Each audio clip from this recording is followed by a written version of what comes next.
Eu sou o professor Jerônimo Freire, sou físico, sou o autor do projeto Minha Escola é Sustentável.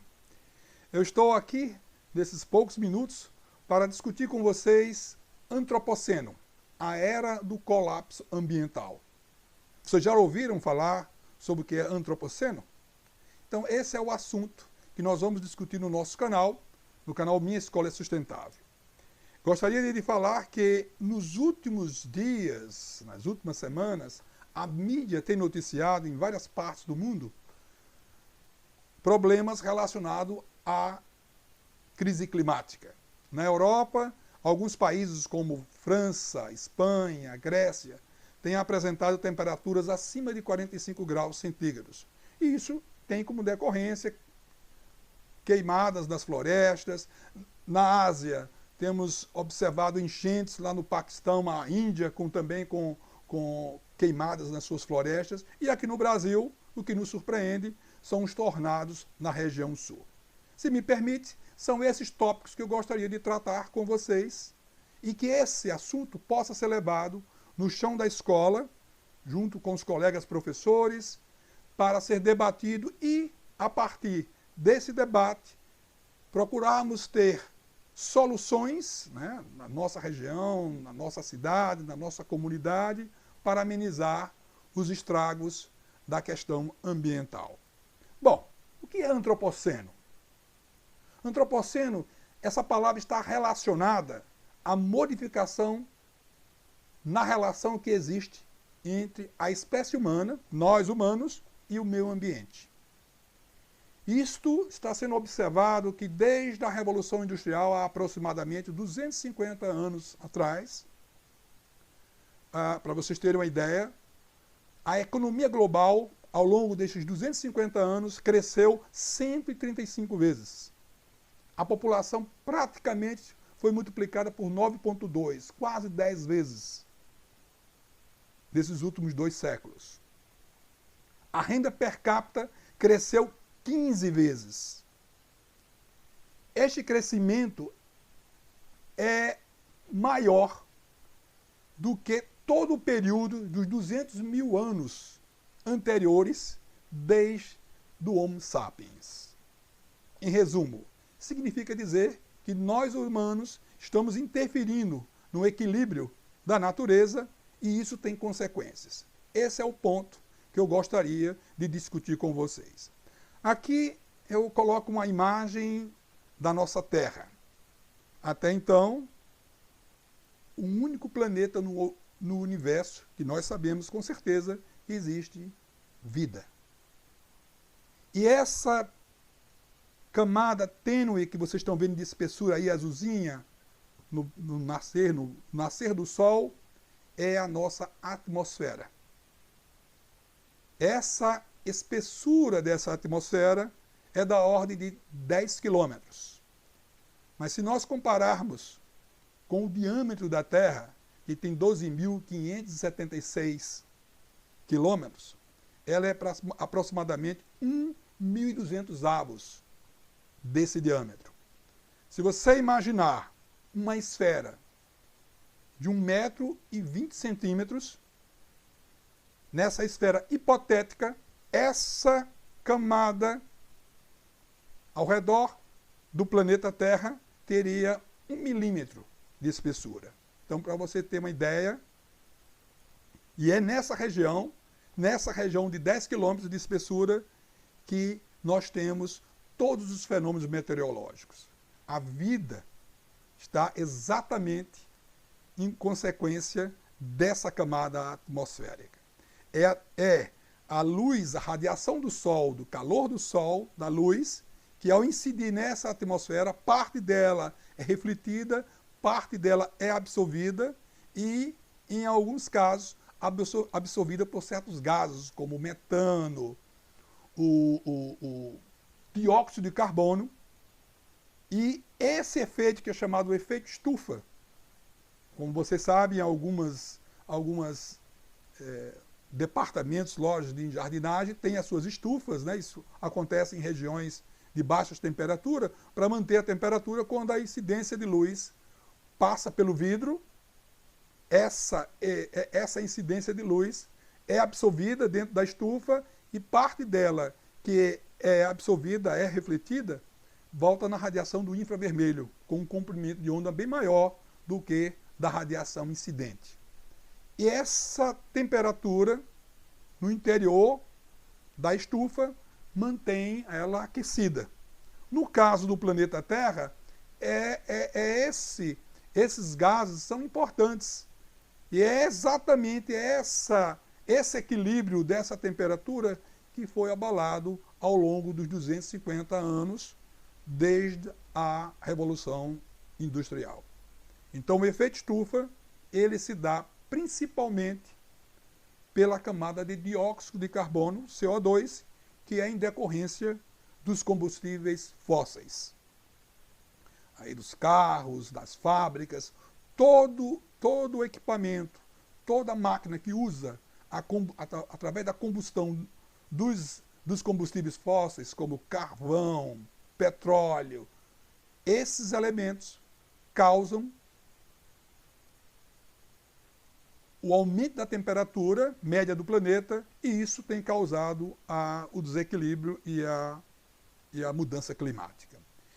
Então, o que é o efeito estufa? Nada mais é do que esse desequilíbrio que nós humanos estamos provocando. Por isso que nós estamos entrando na era do antropoceno, a era em que o humano interfere de forma rigorosa nos ambientes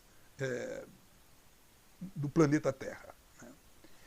O efeito estufa e o aquecimento global é maior assunto dentro dos fóruns globais, principalmente da ONU, onde se discute, e a importância do Brasil nesse sentido ela é valiosa, porque o nosso país contribui principalmente nas fontes de energia, com energias renováveis, onde a maior parte são as hidrelétricas, e agora com a energia eólica e a energia fotovoltaica, nós contribuímos com a nossa matriz limpa. E nós somos destaque no mundo para o uso dessa matriz. A NASA apresentou nos últimos meses imagens dessa tênue atmosfera e do que é o dióxido de carbono. O dióxido de carbono, para vocês terem uma ideia, diferente da poluição ambiental, não é visível. É invisível. Só que a NASA, sendo a NASA, contribui mostrando imagens feitas por modelagem matemática com cores. E é isto que eu vou apresentar para vocês nos próximos 2 segmentos. Eu vou mostrar para vocês o que são essas imagens aqui nas Américas, na América do Norte, da América do Sul, na América Central e na Europa. Que consequências têm essas imagens onde, através da coloração, nós vamos perceber, aí sim, ver para crer, como São Tomé, a NASA nos apresenta todas essas emissões do dióxido de carbono que se acumulam na atmosfera ao longo de um ano. Então, me aguarde, nos próximos passos eu vou fazer essa apresentação e essa explicação desses 2 momentos. Até breve. Dando prosseguimento às nossas discussões, aqui eu apresento o primeiro vídeo do Hemisfério Norte, realizado pela NASA, né, através de computação gráfica, de modelagem matemática, onde apresenta o dióxido de carbono, ao longo de um ano, a emissão do dióxido de carbono, provocado pela ação humana, né? Então, antes de detalhar essa imagem que está ao lado, eu gostaria de dizer para vocês que,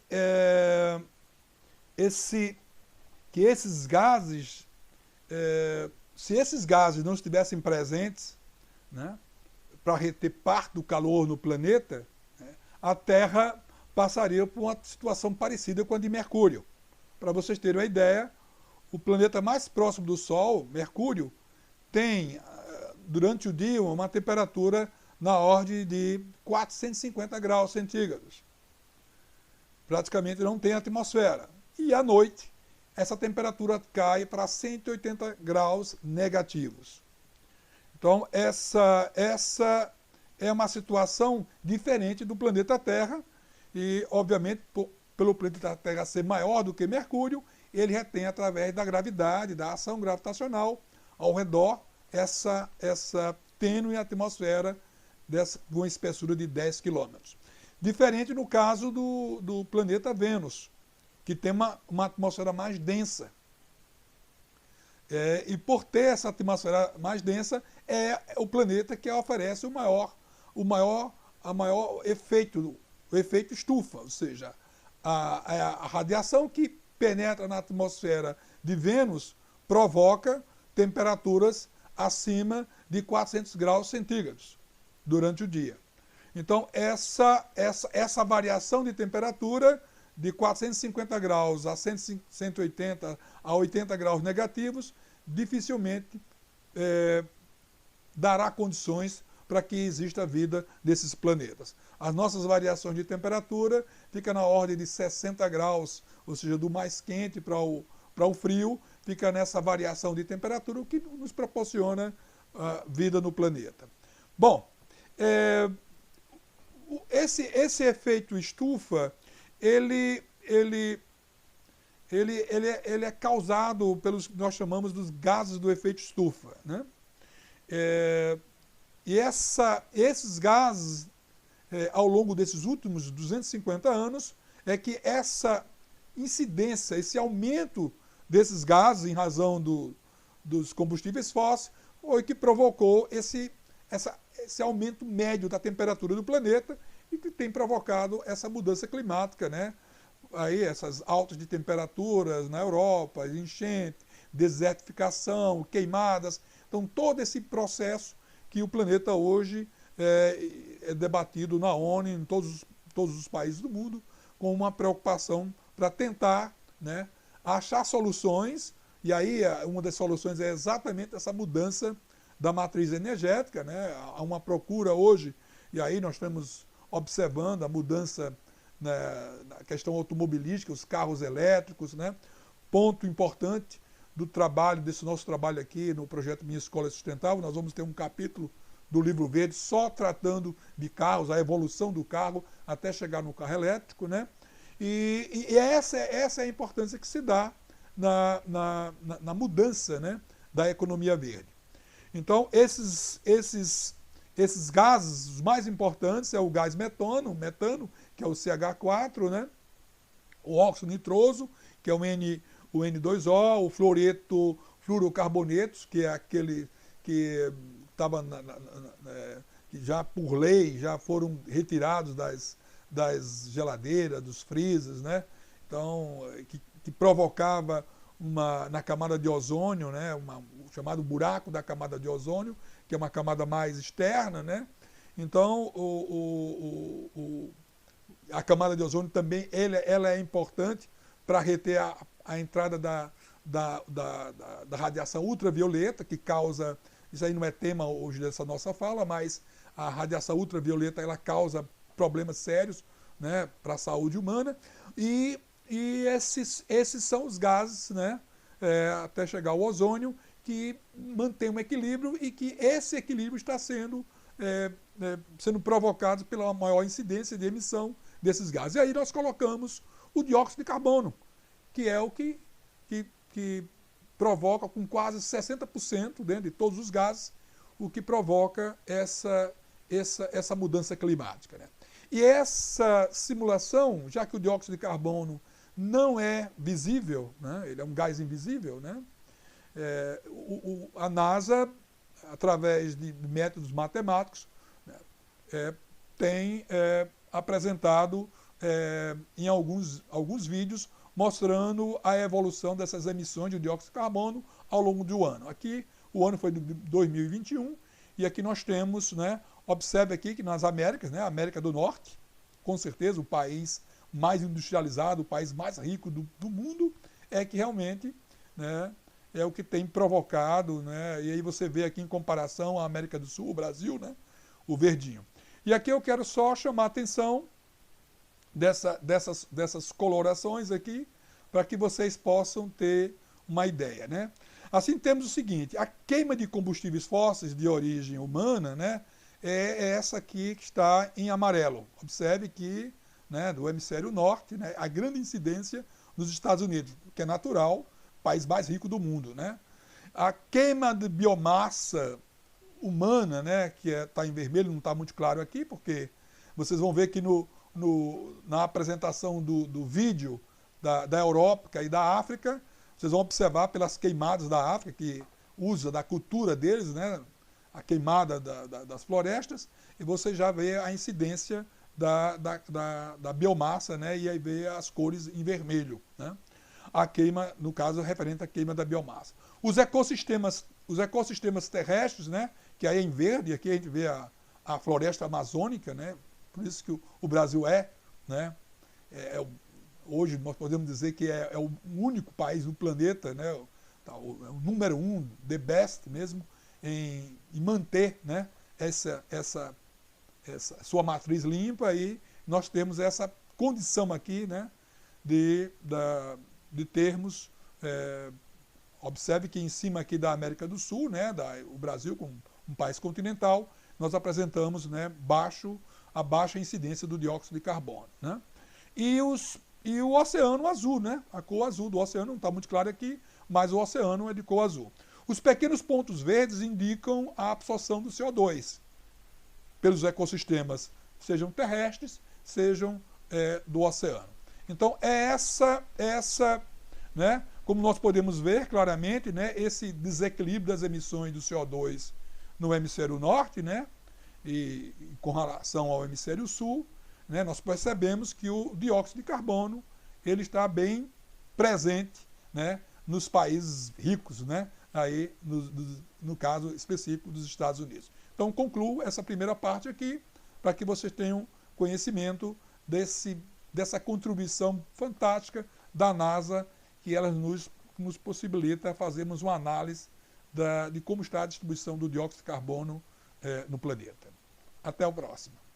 Aqui nós temos o continente europeu e o continente africano, né? Nós temos observado que o continente europeu e o Oriente Médio aqui, a situação do dióxido de carbono é de fato visível, né? Pela cor amarela aqui, né? Nós temos observado. No caso do continente africano, há uma preocupação, visto que eles utilizam, né, o tipo de incêndio para as colheitas, né, e esses incêndios realmente dão uma coloração vermelha da biomassa, né, ou seja, da queima da madeira, né, dá essa incidência. Embora os cientistas costumam comparar que para o problema climático, o dióxido de carbono, em decorrência dos combustíveis fósseis, ele é bem mais prejudicial do que com relação à queimada, né? Mas há uma preocupação porque essa captura do carbono através das florestas, né, esse estudo a nível pelo tempo é de grande importância. Então aqui vocês estão observando, né, as consequências sérias no continente europeu e continente africano ao longo do ano das emissões de dióxido de carbono. Até a próxima!